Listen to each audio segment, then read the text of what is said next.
Hello everybody and welcome to Flock Talk. Today we are going to be going over one of my most frequently asked questions, which is when you are first starting training, what tricks should you prioritize? A lot of you seem to be quite concerned about teaching tricks in the correct order or potentially worried about messing things up if you teach tricks in an order that doesn't make sense or can make things more complicated for your bird.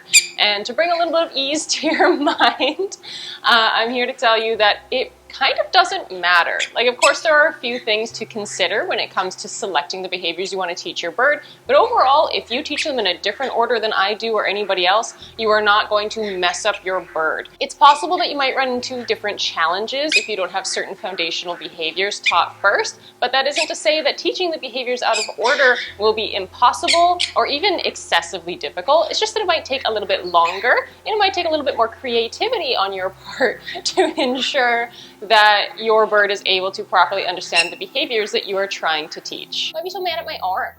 Wanna try my shoulder again? Thank you. So when you are first getting into training with your bird, the first things I would like to consider have absolutely nothing to do with my bird. It has everything to do with me. I am wanting to prioritize the things that I need to know in order to teach them effectively. If my clicker timing is messy, or I don't know what treats they like and prefer, or my bird is not comfortable taking treats from me, I'm not going to be able to teach any behavior easily. So those are the foundations that I personally choose to prioritize. And what this means is that before I even consider the tricks that I want to teach my bird, I'm going to take the time to make sure that I have evaluated my bird and their preferences with their snacks. So I have a selection of treats to choose from that my bird is going to be motivated for, that I'm going to do some drills and some practices to make sure that I am really good with my clicker. Remembering that a clicker is supposed to be marking the exact moment that our bird has done something correctly, so we are able to take a snapshot of that moment and they know what they are being reinforced for. If my clicker timing is sloppy, I'm going to have a very difficult time communicating with my bird properly. The last bit of preparation I would do before selecting behaviors I want to teach is make sure that my bird is comfortable taking treats from me in a variety of ways. When we are teaching behaviors that involve props or even just being able to handle a clicker and treats at the same time, we often end up having to deliver rewards in a bunch of really obscure and bizarre manners. When we are working with just a clicker and a free hand, it's really easy to click and then deliver a treat, usually pinched between two fingers, straight ahead. But that isn't always the way we are able to deliver rewards. So I make sure that my birds are comfortable taking treats from me if it's pinched between different fingers, if it's coming from below, above, from the sides, as well as obscure different angles and delayed reinforcement. If we are getting into more complex behaviors like harness training, for example, we often cannot hold the harness open with all three fingers having to hold it in place, the clicker in our hand, maybe even a target stick has to be in there somehow, and then the treat. So what often makes it easier for us to free up our hands is to have that delayed reinforcement. And all that means is that when we click our clicker, we don't have to have the treat immediately in our fingers heading towards their beaks. This means that we can click the clicker and then go reach into our pocket and deliver that reward to them. So when I am aiming to teach those more complicated behaviors, I need to make sure that my bird understands that when I click, the treat might come a couple seconds later, but the moment of the click is still what's important. With those bits of personal preparation out of the way, we can start to consider what sort of things we want to teach our birds first. And what I like to do before considering the complexity of a behavior is actually consider what your goals are with your bird. Is this a bird that you really want to take out harness training? Do you have issues maybe with going to the vet that you want to work on and those are things you really want to nail down? Maybe you feel a little uncomfortable when you approach them in the cage. Maybe they get a little defensive and that's putting a little bit of a dampen on your relationship with your bird. And those are things that you want to focus and work on. Take the time to write down a list of what your goals are with this bird, the sort of relationship you want to have with them and your current challenges. That will help you prioritize what behaviors are actually important to you, and then you can focus on those things. While teaching a variety of tricks is really fun and might be the easiest way to begin to get your bird understanding how training works, if teaching wave is not in any way relevant to the things that you currently need to work on with your bird, then don't do it. It's not something you have to do unless it's something that you want to. What might be a bigger priority for you is simply having your birds stand on a scale, or maybe they have to take medications. These are all more valuable life skills that might be more important to you despite the fact that an easy beginner trick might be wave. Now with that in mind, there are definitely some behaviors that are easier to teach than others. And what I mean by that isn't necessarily that you are going to have an easy time, but that it is far more likely for a bird to be able to learn these skills as an already offered behavior. When we are talking about behaviors like target training or teaching a bird how to wave, we are often just capturing a behavior that they already do and putting it under stimulus control. Basically just meaning that we are taking a behavior that they already exhibit and just putting it on cue, being able to ask for it and have them do it.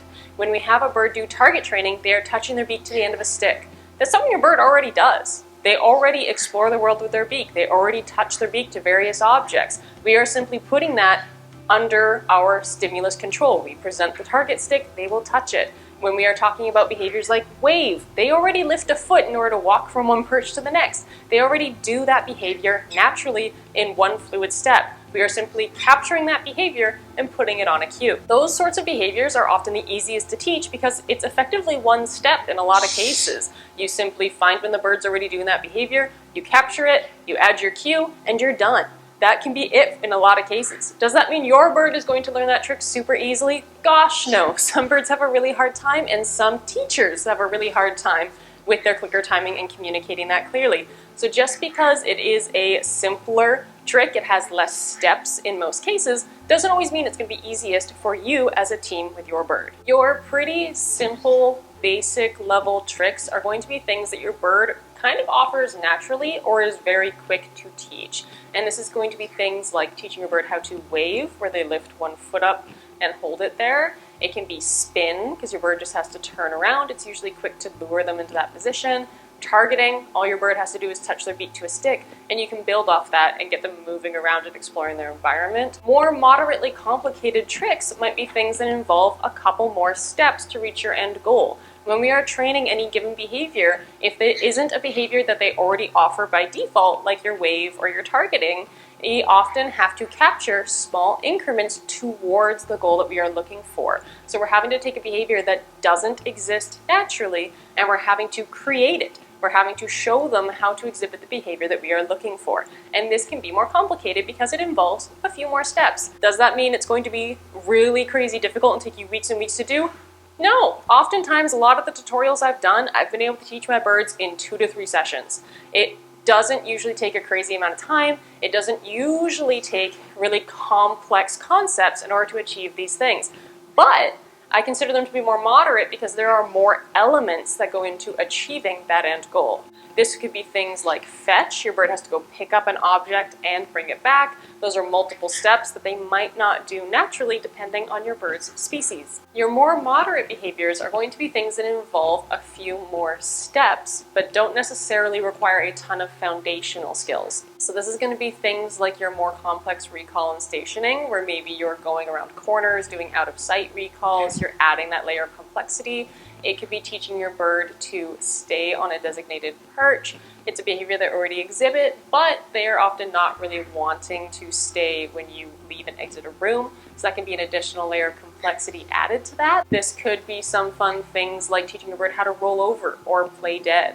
Both of those don't require a ton of foundational skills, but require a lot more fine-tuned steps in between in order to reach your end goal. The final category of behaviors is going to be things that are quite complex. They usually have quite a few fine-tuned details in order to get from point A to your end goal. There's going to be a lot of very tiny things that can go wrong with your communication, where if you don't click your timing quite right or you are not handling the situation quite correctly, you could end up with a totally wrong result. These are going to be behaviors that require a lot of trust and a lot of foundational behaviors. Usually in these cases, if you do not have those foundational skills, typically a targeting behavior at the very least, then you're going to have a lot more difficulty reaching your end goal.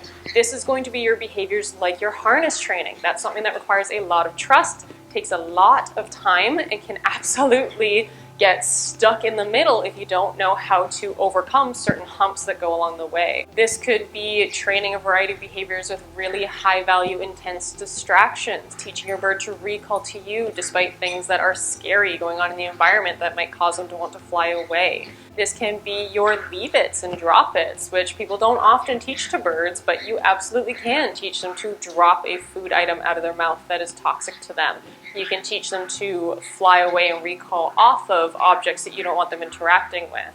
This category I would also consider to be your behavioral interventions. If you have a bird that's dealing with a lot of cage aggression and territorial behaviors, it's a very delicate situation that you need to address appropriately, otherwise you risk making it significantly worse. This could also be things like flying through a hoop, which looks like a decently simple fun party trick, but if your bird doesn't have really solid strength in their flight, if you haven't been doing flight skills to build that muscle, and if they don't know how to target and recall appropriately and correctly, you're going to have a lot of communication troubles getting your bird to fly from point A to point B and target a ring all at the same time.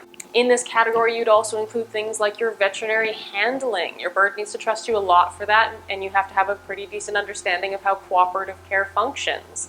This could also include all your veterinary skills, like teaching your bird to eat from a syringe or stand on a scale to be weighed.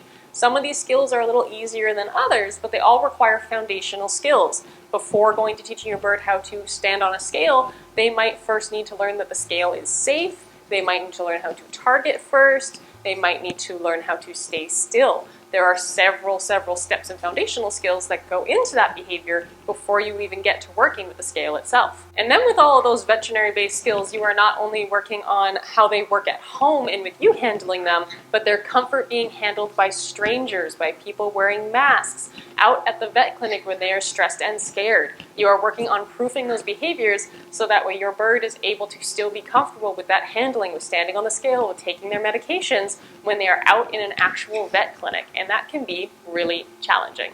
So at the end of the day, when we are looking at what behaviors we want to be training our birds and what we should start with, we want to take into consideration the things that are important to us and the relationship we want to have with our birds. If you have a bird and you have absolutely no interest in teaching them silly little parlor tricks like wave, then you do not have to, and it's not going to hinder your training in any regard. If your main focus is that you want to work on harness training, that's the one thing you really want with your bird, you can absolutely start with harness training, but you need to break it down into all the elements that go into it. Harness training falls into a pretty complicated behavior. It requires a lot of trust, a lot of steps, but you can absolutely set that as your end goal and go, okay, in order for me to do harness training, I need my bird to be comfortable with body handling. That's now a more low-level category you can work on. You need to work on your bird being able to be comfortable with delayed reinforcement. That's something more simple you can work on. There are a ton of really simple steps prior to actually getting to harness training that you can focus and work on in order to build that trust with your bird, in order to build their understanding of how training works, so that way you can get there. I would not jump straight into grabbing the harness and trying to figure out how to get their head through the hole and how to hold the harness and deal with all of that at once. That's going to be a lot for not only them to understand, but for you to figure out how to hold and manage and click all at the same time.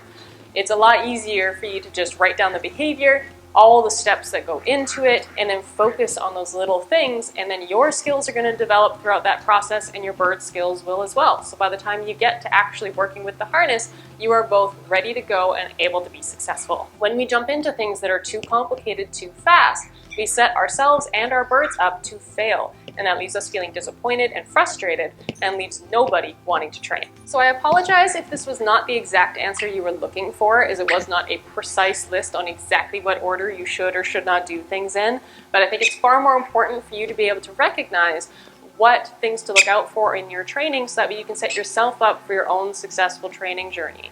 If you can analyze a behavior and figure out what steps go into it, you can train just about anything from any stage with your bird. You just need to know where to start.